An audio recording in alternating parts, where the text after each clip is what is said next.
with TechPB, and today we're going to do the Super Gun Show on the brand new 2009 Planet Eclipse Geo. And this is a really cool little gun.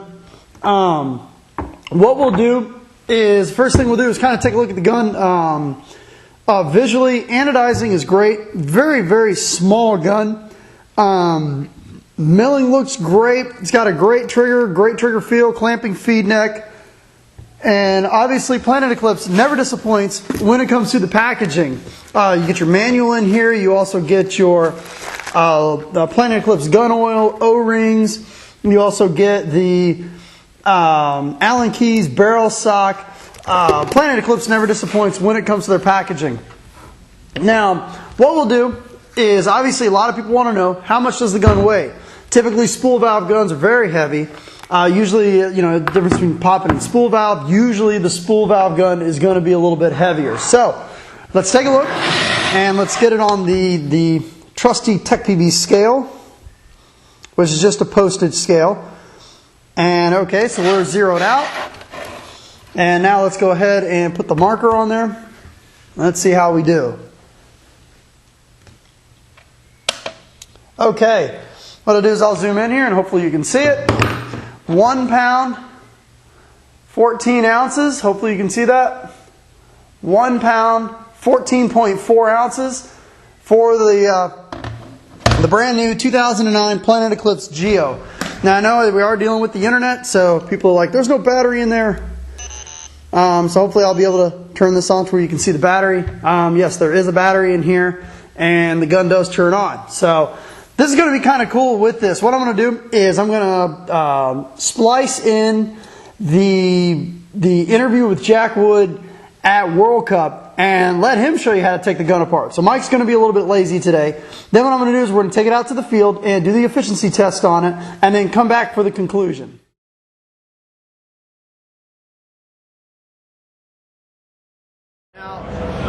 You know, obviously this is Planet Eclipse's first spool valve marker, correct? Yep, correct. Okay, yep. And how long have you guys been working on this?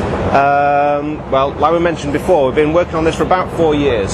So, you know, back in 2004 when we launched the first Ego, that'd been running for about 6 months before we started work on the spool valve gun. So it's not something that we just thought last year, like, hey, let's have a go at this. It's something we've been working a long time on, but we wanted to make sure it was right and we were doing the right thing for the players and for the market, and not just trying to regurgitate what everybody else has been doing out there, and try something a bit fresh and a bit new, and, you know, bring all the details of what everybody loves in the Ego and putting it into a spool valve gun. Mm-hmm. So, you know our guns, we try to make them really easy to take apart, really easy to maintain, really reliable, efficient. We're trying to put all of that into spool valve gun. So we know some guys will only shoot spool valve guns. They don't like the way a pop-it gun shoots, but they wish they had like an Ego, because they know the guys on the field that shoot Egos, they go out, play all day, at the end of the day they just throw the gun in the bag and just leave it there and then pull it out the next week. And we wanted to try and do that with a spool valve gun. It didn't need lubricating every 5 minutes. It works in the cold, it works in the heat, and it's just like super reliable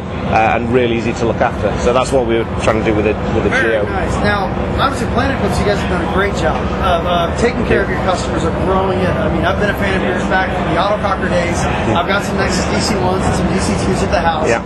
And how your company has grown is just a great lesson for new companies that are coming out there. When you take care of your customers, this is what can evolve out of. Yeah. You guys have an absolutely beautiful tent. I mean, you're almost in one whole city block here at World Cup. You know, so obviously for the fans, for the Ego fans that are out there, what are some of the parts that are used in the Geo that are also used in the Ego? Obviously, you have a lot of players that may already have Eclipse parts kits and lots of spare parts. So talk to me about what's kind of what's obviously. I mean, obviously there's going to be some new things, there's going to be some old things, but what are some of the things that are used in the Ego that are also used in the Geo?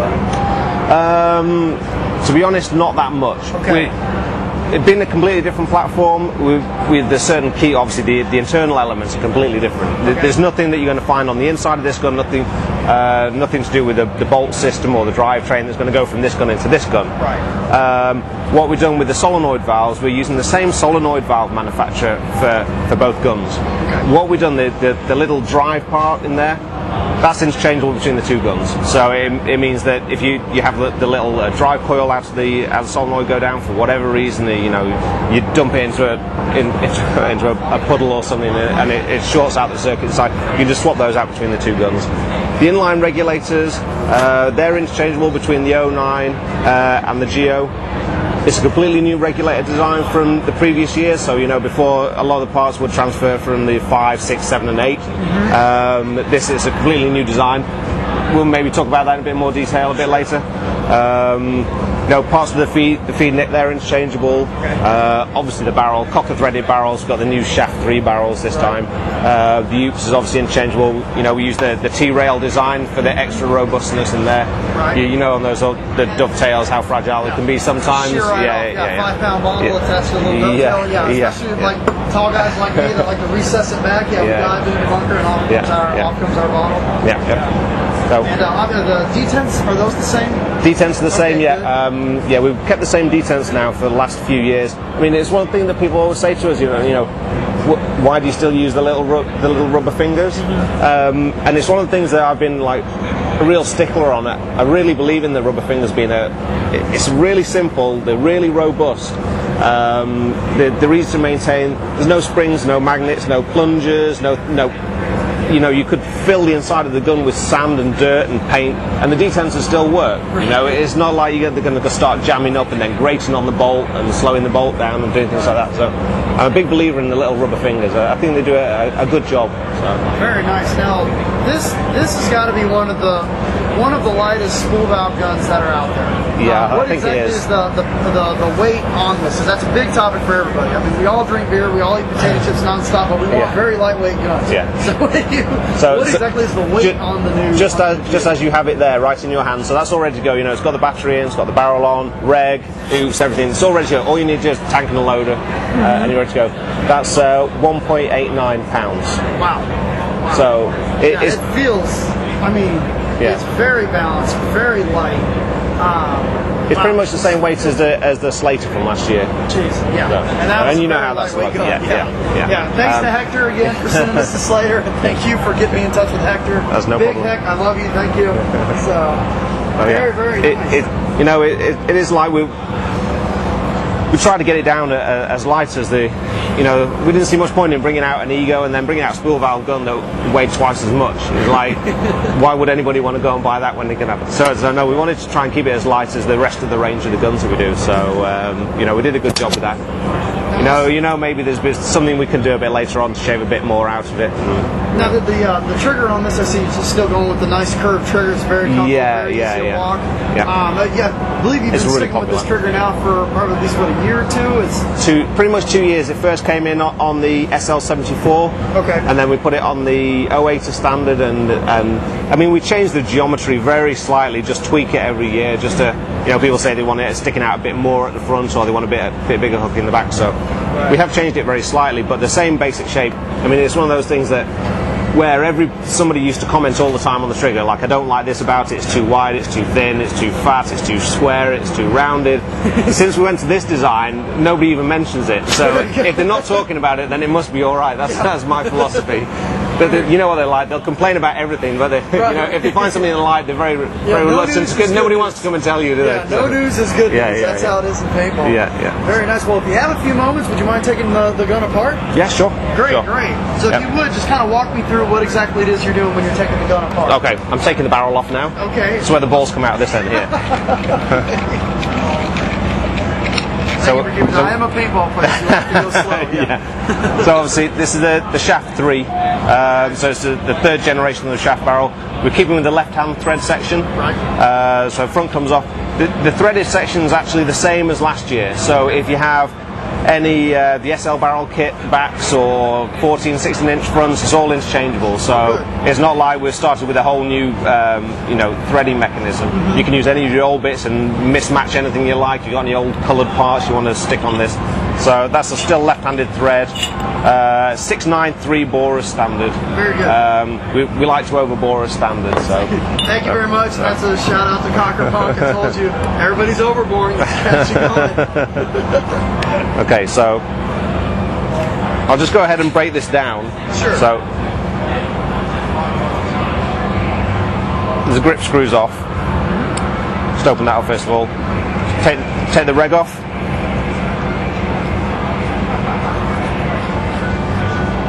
And then, well, I mentioned before about this being a new regulator for us.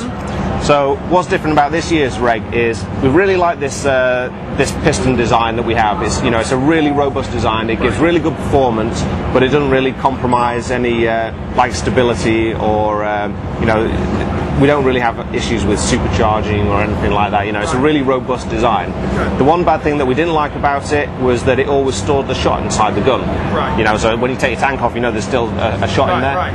So what we've done this year is we've kept the same basic design and function of the regulator, but we've added another concept inside it where it actually purges the whole gun out when you take the tank off. Oh, great. So when you unscrew the ASA here... Yeah, when it bleeds out there, it bleeds the whole gun out. Oh, very nice. Yeah? Very nice. So, that's also going to make the guns a little bit safer. That's right. Especially with unscrewing the whole back here. Yeah. Very good. So, let me just pop this out.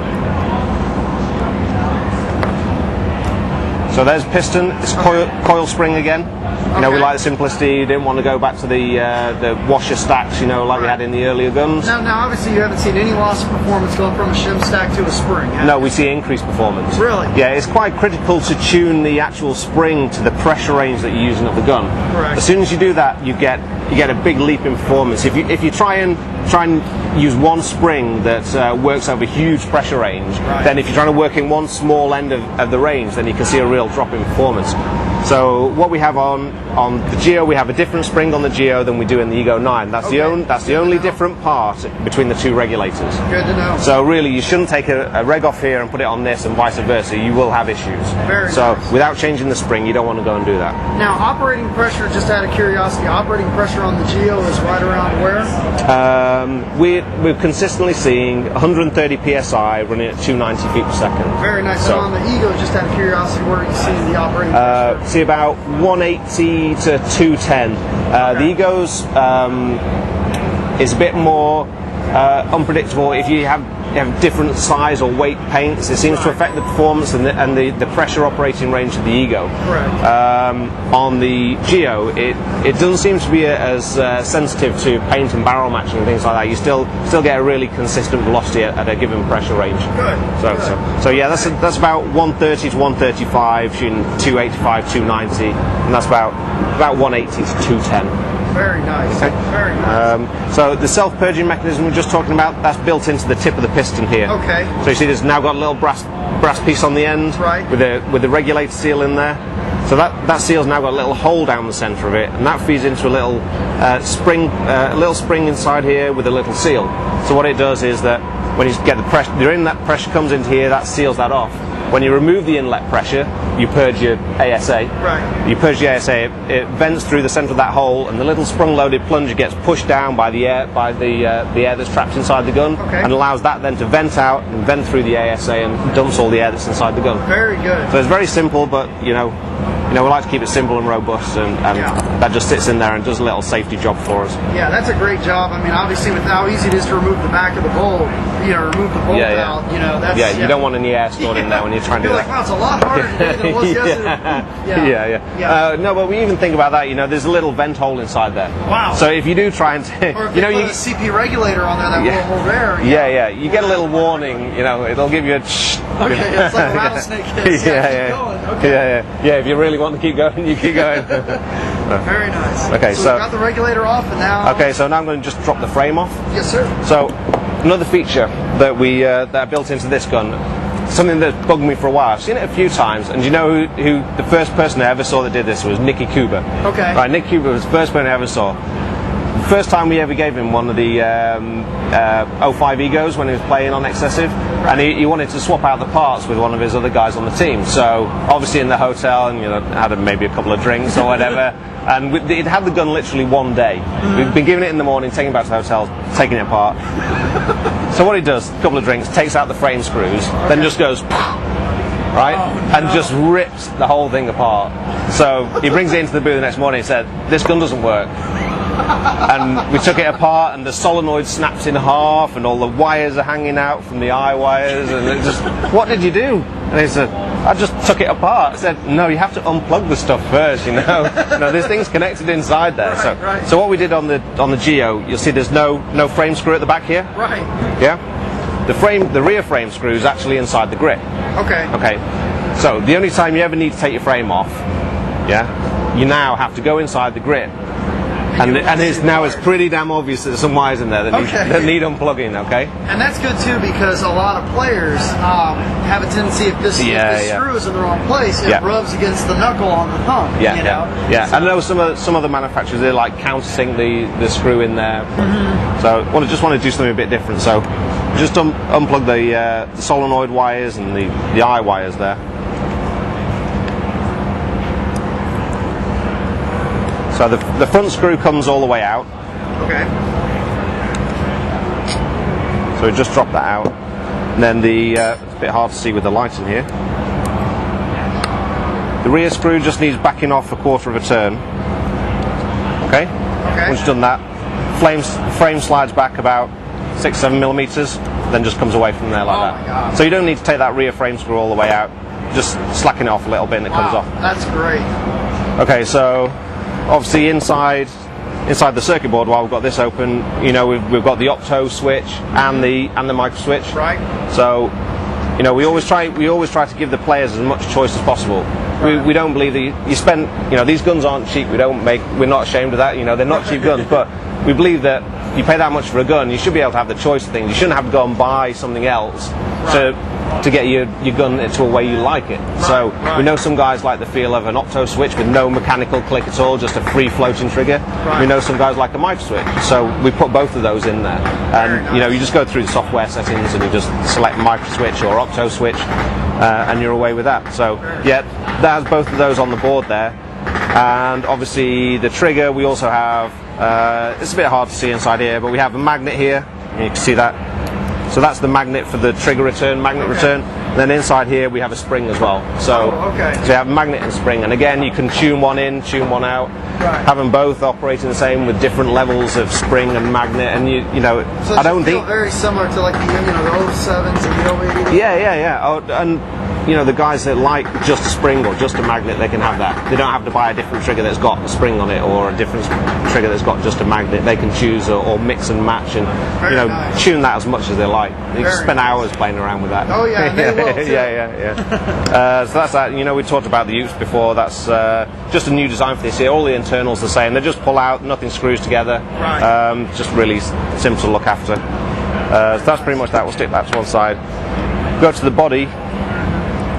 We'll start on the solenoid and then we'll go to the bolt. So this is the new solenoid. This is the bit in the gun that does all the really hard work. What we have, do you want me to just pull that off? Now I noticed that with this gun there is no low pressure regulator. That's right, There's the high pressure regulator, and that's Yeah. It's the bolt design itself is what most people would refer to as like a blow forward. Right. It's a spool valve or a blow forward. And in that kind of system, you use the same pressure on the front of the bolt system as you do on the rear of the bolt system. Right. Then you don't have to try and use the LPR to balance any pressures out and adjust the LPR every time you adjust the velocity with the inline regulator. Right. You use the same pressure on both sides. And what we do is we remove pressure through the solenoid from the front of the bolt, and then the air that's stored in the rear of the bolt drives the bolt forwards once you remove that front pressure. So this is the bit that's really different to anything else that's out there. is all the other manufacturers, what they do is they use a solenoid valve. You know about solenoid valves and what they do. They use a solenoid valve, and all it does on all of the guns is control the air going in and out of the bolt mechanism. It just drives the bolt backwards and forwards. You know, on like an Ego, it drives the rammer backwards and forwards, which drives the bolt backwards and forwards. On all the other guns, that's all the solenoid does, is just control the position of the bolt. What we've done on this one is that all the air feeds through this solenoid. It's a very, very high flow solenoid valve, and all the air into the valve chamber and into the bolt mechanism is controlled by this solenoid. Wow. So there's just one path, comes in here, air from the inline regulator goes into this little thing, got a little blanking screw at the front. That's all this is here, is a blanking screw. It's not it doesn't have a hose attached to it like it does on the Ego line. It's just a little screw and blanking plug there. Air comes in through here, comes into this slot here. When it comes into that slot here, that's entering this part of the solenoid. So that's all the air goes into there. There's no other paths inside the gun at all. Good. No right other. From the regulator right into the solenoid. Right into the solenoid. Got a filter screen in there, picks up debris. I mean, there you go. You can even see in that one. This one's been out in the field, and you can see it's already picked up some debris inside that little filter. And that, see a little piece in there. So it's filtered, so everything that goes through the solenoid is filtered, everything that goes into the firing chamber is filtered, so it should, decrease the amount of wear and tear that the O-rings on the inside of the valve chamber see, because they're not getting fed with dust and grit and dirt on a daily basis. Now, obviously, I'm not a filter guy at all. Usually when I see them, I pull them right out. Now, how often should somebody check that filter? Obviously, it's very easy to take out. But when that filter starts to get clogged, what will you notice with the gun in terms of performance? If somebody just doesn't even know it's there, how many shots until they start to realize that filter might get clogged, and how easy is it to clean? It's a filter, it's always better if you actually just throw the filter away and get another one, and you'll be able to buy a little gasket pack and the filter, just a gasket and the filter together, so you just pull those out, put the new filter in. Oh, good. It really depends on what kind of environment you're playing in. If you're playing on like these fields out here, where it's all, as soon as the turf gets torn up, it's all sand underneath. Every time I went to the fill station, I was looking at my fill nipple, and it was just clogged full of dirt and sand. That's just going to go. There's no other filters in your tanks. Most of the tanks these days, that's going to go straight through your gun, through your regulator, and end up here. If you're playing that kind of condition, you might want to check it every couple of months. Right. Okay. If you don't get dirty, if you don't, if you're not diving into the snake, and you're playing a really nice grassy environment or on turf where there's no sand or debris, then you could 12, 18 months, and you should have no worries with that at all. Good. So it really depends on what kind of environment you're playing. Okay. So from there, the air goes into this solenoid, and it gets split up, feeds down this channel, and it feeds the two chambers here. Feeds these two chambers, and what we do is, when the bolt's cycling forwards, we cut off all the air going into the valve chamber. Okay. So where you have, like on a DM, you have like the tail that when the bolt moves forwards, it cuts off the supply air coming into the chamber, so it's just dumping a fixed amount of air. So rather than having all the additional O-rings and the moving parts inside the bolt system, we do that by cutting it off with this little solenoid here. Okay. So we dump the air out of the front of the bolt. That allows the bolt to move forwards, and the air that's inside the valve chamber goes and fires the ball out. But once it's fired the ball out, there's never any chance of any free flow of air, and that's where you lose real efficiency in the gun. Once the ball's left the barrel and the air's done its job firing the ball out, any air that follows that up and goes through the system is just wasted air. It does nothing. So we eliminate the chances of that ever happening by actually cutting the air off with the solenoid. So we cut all the air off to the valve chamber with the solenoid. Doesn't waste any air on that extra bit of air after the ball's left the barrel. Very good. So that's that little bit. And then that just leaves this is pretty much a maintenance-free thing. We talked about the filter. If you replace that filter every 6 months, that should be good. You shouldn't really ever have to touch anything else inside that. We really don't want people pulling this apart to have a look what's inside it. Things will work forever if you just leave them alone. Generally, yeah. We talked about these valves before, and if you don't touch them, they work fine. It's when people go, "Oh, I wonder what that does inside there," and then cross-thread it, putting it back together, miss some bits out, and it's miraculously suddenly doesn't work anymore. That's right. Yeah. It's covered under warranty. Yeah. Okay, so we pull this bit out of the back. That's it's called a prop shaft. Okay. Pull that out. It's a nice bit. Goes all the way down the centre of the gun. Finger into here. Pull it out. And it's got two pieces. We've got the grey bit's the bolt. Then the silver bit's what we call a can. Right. They just go in there like that. Okay. Wow. And that's it. This is the only piece that moves. Nothing else moves on the inside of the gun. Weighs about 18 grams. That's very light. You machine that to be very, very thin. Yeah. It's a 7000 series aluminium, so it is incredibly tough. I mean, literally, you know how thin those walls are there. You can't squash. You try and squash that. That's almost an aircraft grade.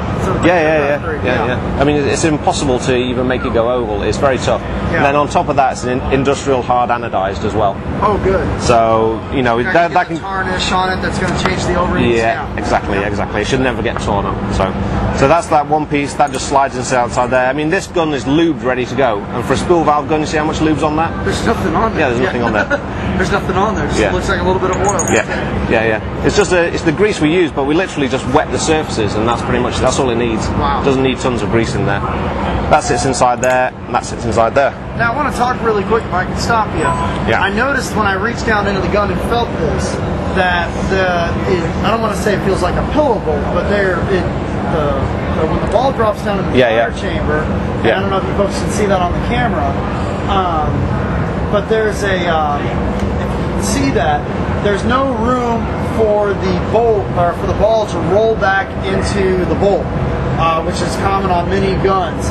There's a little jut of aluminum there that basically will hold the ball perfectly in place in front of the eyes. Talk a little bit about that. Where exactly did that come from? Did you extend this shaft here? Is that what you did to get that effect? Well, what we were looking for, it just has like a dual fold effect by having this protrusion at the front. What we're trying to do is reduce the amount of pre-expansion of the air, which is basically when the air gets released from the valve chamber, before it gets to the ball, you want to have it expand as little amount as possible, because all that expansion is just wasted. Okay. So what we do is we fill up the inside of the bore with this stem as much as possible, all the way through the centre of the bolt, and try and keep a uniform cross-sectional area from the release point right through to the face of the ball, so that you don't impede the flow in any way, but you just try and cut down on that pre-expansion. And then the side effect of that is we ended up with this little thing coming through to the centre, and like you say, that keeps when the ball drops down into the breech, particularly with a big open face bolt like this, there's quite a big cup that it generates, and the ball can actually roll back several millimetres. So two effects of that: it can upset your eye readings, like you just mentioned. The second thing, it can start zigzagging the stack inside your feed. So you have your ball in the breech, and that can either move forwards or backwards normally. If it moves backwards, the ball that's sat on top can drop down in front of that ball. It doesn't go all the way into the breech, but it goes in enough so that when we try and fire the first ball out past that, it pushes that back up, and it can actually cause like stress fractures in the paint stack on top of it. So by keeping the ball dead centered in the breech, all the paintballs stack up nicely on top of it, and it stops that the chance of that ball rolling back into the face of the bolt. Very nice. Okay. So that was all those bits out. So maintenance on this is super quick. Literally just pull that out, wipe it off, put the same amount of grease back on, which is next to nothing. A little smear on the inside there, a little smear on the O-ring on the inside of there. Slide that in.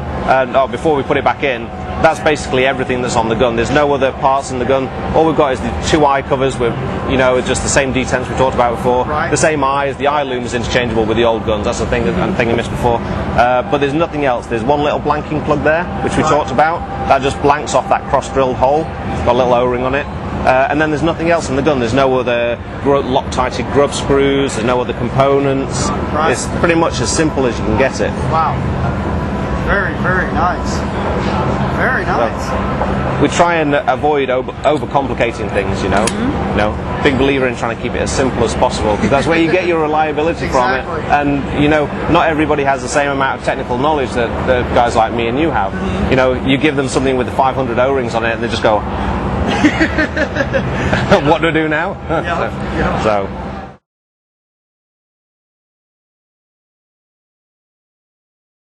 Hey, it's Mike with TechPB, and we're about to do the efficiency test on the brand new 2009 Planet Eclipse Geo. And we got to give a big thank you to the folks at Exo Industries for donating the paint. We're going to be shooting a mix of Menace and their V1. And what we're going to do is we're going to take the camera off the tripod. I'm going to walk over here and show you the pressure that's on the gauge, which should be sitting right at about 4,000 psi. We're going to take a tank reading with the temperature gauge here. Then we're going to shoot a couple over the chronograph, and we're just going to start shooting till we run out of paint. Now we have this empty bin here, and we're going to put our pods in here, and then at the end of the test we're going to count them. So let's go ahead and grab the camera off the tripod. And today we're also shooting the brand new Pinocchio hopper with the Gangstar board. So hopefully you should be able to see that we are sitting at about 4,000, just under 4,100 psi on the tank. So let's go ahead and take a temperature reading. And we're sitting at about 98, 96. Okay, and now what we're going to do is we're going to shoot a couple over the chronograph.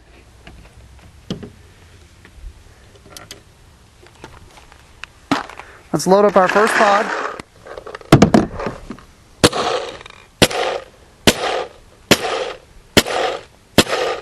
Okay, so we're sitting right at about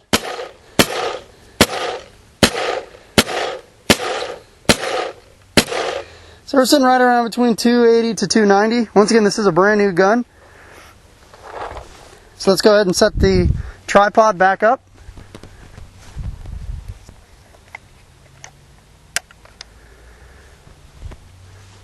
Okay, and we'll begin shooting.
About all we're going to get. Let's see, we'll put the last pod in, shoot a couple more. Oh, that's it. Okay, so this pod, we're only counting about a third of that pod. So we got 1, 2, 3, 4, 5, 6, 7, and 7, and about a third of a pod. So we got about 7 1/3 pods shooting the brand new Geo at about 4,000 psi. At about somewhere between about 275 to 285 feet per second over the chronograph. Thank you very much. And we're back. So this is not too bad on the efficiency. It could be better, it could be worse, but obviously with Planet Eclipse, this being their first spool valve, I definitely anticipate their efficiency to get better. I usually don't like to do this with super gun shows, go out there and do max rate of fire test, but I've got a brand new Pinocchio here with the Gangstar board, and I'm kind of testing it out. So let's go ahead and end the show on taking the gun out to the field and maxing out the rate of fire, and let's see how fast this Gangstar chip in this Pinocchio hopper will go. So thanks for tuning in. Hey, it's Mike with TechPB, and we're going to do a death match here with the brand new 2009 Planet Eclipse Geo, and we're also using the new Pinocchio hopper with the prototype Gangstar board. And a big thank you to Exo Industries for sponsoring this.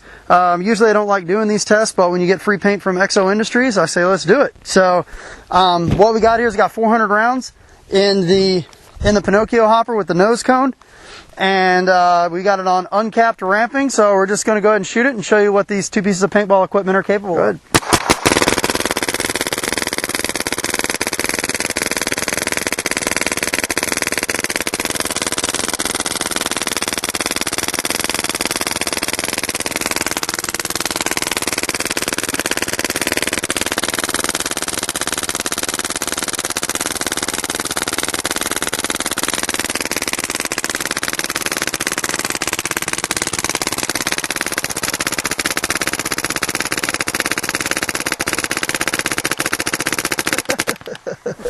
So usually when you're shooting that fast, what's actually happening is the paintballs are colliding in the barrel. So I hope you guys enjoyed that. Thanks for tuning in.